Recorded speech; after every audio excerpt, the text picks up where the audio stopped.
Watu wa Naivasha.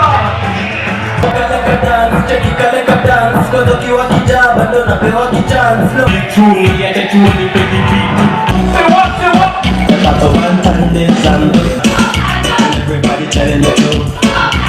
Everybody telling the reason I'm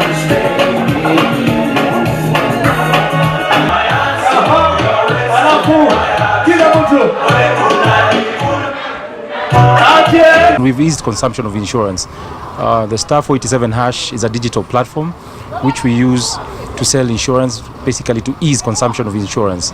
So people who are driving to Naivasha don't have to walk to a branch or visit any office. We urge everybody to take care as they drive down to Naivasha, and even as they go back home, we wish everybody a good time and enjoy Naivasha. Naivasha is a place where people can come and enjoy. There are a lot of sceneries to see, and then there's direct line insurance here to insure you. If you are interested in cars, it's a great opportunity to be here in Naivasha just to experience. Tuko mapema kwa sababu tunataka kusherehekea the whole event. Tulale huku, tuamkie kesho tuone watu wengine. Bas, to interact. Exactly. If foreigners are here, why are you not here? Usisikia stories za Naivasha ukiwa mbali. Royal Media Services has you covered. Amazing event happening here. All right?